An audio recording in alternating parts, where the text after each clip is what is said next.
नमस्कार, आप देख रहे हैं हेडलाइंस न्यूज। दिन भर की ताजा खबरों के लिए अभी सब्सक्राइब करें, साथ में बेल आइकन भी प्रेस कर लें। खबरों में आगे बढ़ने से पहले वीडियो को लाइक जरूर करें और अपने दोस्तों के साथ ज्यादा से ज्यादा शेयर करें। और आप किस राज्य शहर से न्यूज को देख रहे हैं, कमेंट में जरूर लिखें।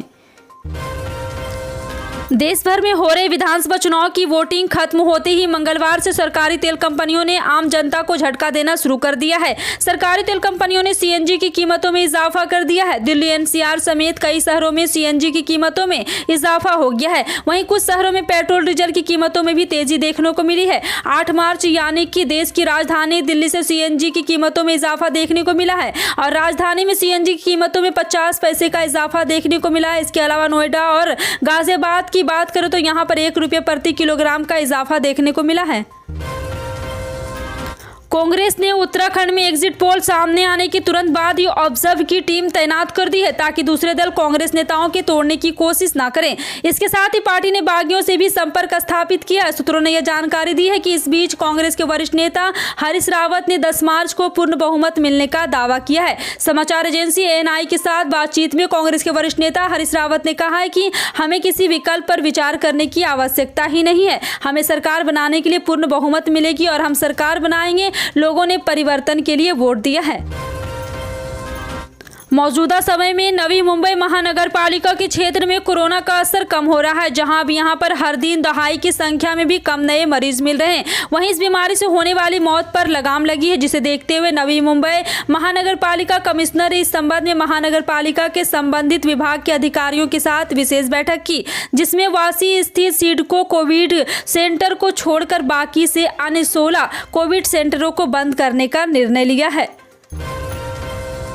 पश्चिम बंगाल की मुख्यमंत्री ममता बनर्जी ने एक बार फिर 2024 के चुनाव में विपक्ष का चेहरा बनने की इच्छा जाहिर की है। मंगलवार को तृणमूल कांग्रेस प्रमुख ममता बनर्जी ने टीएमसी स्टेट कमेटी की बैठक ली। बैठक में चुनावी रणनीतिकार प्रशांत किशोर, टीएमसी के वरिष्ठ नेता फिरहाद हकीम, सुखेंदु शेखर, सुगात रॉय और सुब्रत बक्सी भी मौजूद थे। इस दौरान ममता ने कहा कि 2024 में बंगाल विपक्ष को रास्ता दिखाने का काम करेगा।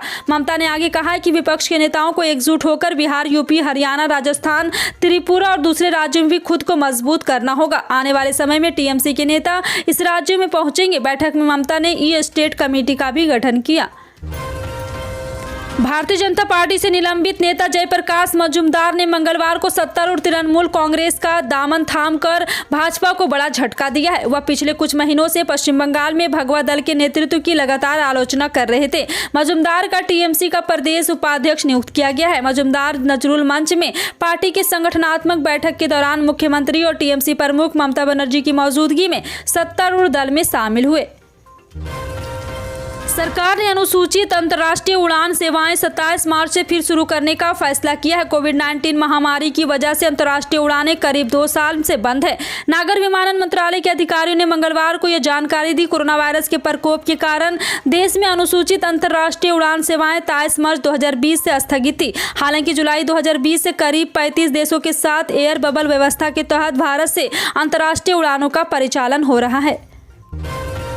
राष्ट्रवादी कांग्रेस पार्टी ने मंगलवार को कहा है कि जब कच्चे तेल के दाम अंतर्राष्ट्रीय स्तर पर सबसे निचले स्तर पर थे, तब नरेंद्र मोदी नीति केंद्र सरकार ने इसका फायदा लोगों को नहीं दिया। लिहाजा रूस के यूक्रेन युद्ध के चलते उसके पास ईंधन के मूल्यों में वृद्धि करने का कोई नैतिक अधिकार भी नहीं है। राकंपा की महाराष्ट्र इकाई के मुख्य प्रवक्ता महेश तापसे ने आरोप लगाया है कि उत्तर प्रदेश और 4 अन्य राज्यों में विधानसभा चुनाव संपन्न होने के साथ ही केंद्र सरकार ईंधन की खुदरा मूल्य में आसन्न वृद्धि पर विचार करती हुई प्रतीत हो रही है।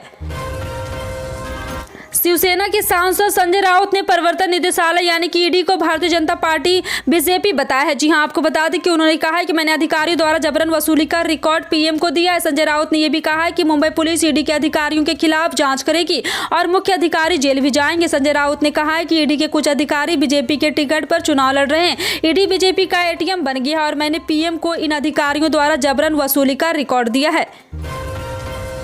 अंतर्राष्ट्रीय महिला दिवस के मौके पर यूपी के मुख्यमंत्री योगी आदित्यनाथ गोरखपुर में आयोजित एक कार्यक्रम में शामिल हुए। इस दौरान उन्होंने महिलाओं को इस खास दिन की बधाई दी और कहा है कि उनकी सरकार में छात्राओं की बेहतर शिक्षा सुनिश्चित की गई है। इस दौरान उन्होंने ऑपरेशन कायाकल्प का भी जिक्र किया है। सीएम योगी आदित्यनाथ ने मंगलवार को गोरखपुर में महिला दिवस पर आयोजित कार्यक्रम में शामिल हुए। इस मौके पर उन्होंने छात्राओं की शिक्षा और महिलाओं के लिए किए गए कामों के बारे में बताया और भारत के लोकतंत्र की तारीफ करते हुए कहा है कि भारत में शुरुआत से ही महिला महिलाओं पुरुषों को मतदान का अधिकार दिया गया है, जबकि कई बड़े लोकतंत्र देश इस मामले में भारत से पीछे रहे हैं।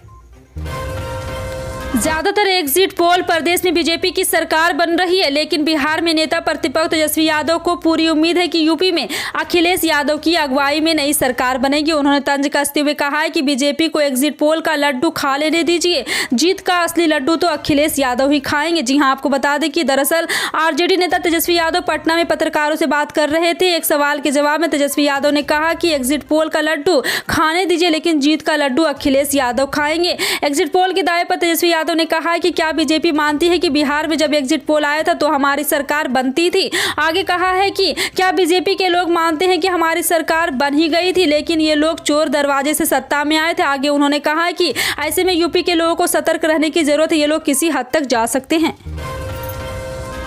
समाजवादी पार्टी के नेता पूर्व मंत्री और सांसद आजम खान का रिहा हो गया। जी हां, आपको बता दें कि इलाहाबाद हाई कोर्ट ने मंगलवार को एक आपराधिक मामले में जमानत दे दी है। हालांकि इसके बाद भी आजम खान अभी जेल में रहेंगे, क्योंकि उनके खिलाफ 2 और मामले लंबित हैं, जिन पर फैसला आना बाकी है। आजम खान को जमीन पर कब्जा करने के मामले में कोर्ट ने जमानत दी है। वह फिलहाल सीतापुर जेल में बंद है। समाजवादी पार्टी सरकार में मंत्री रहे आजम खान उत्तर प्रदेश की रामपुर विधानसभा सीट से चुनाव भी लड़ रहे हैं। उन्होंने चुनाव प्रचार के लिए कोर्ट से जमानत की मांग की थी, लेकिन उन्हें बेल नहीं मिली थी।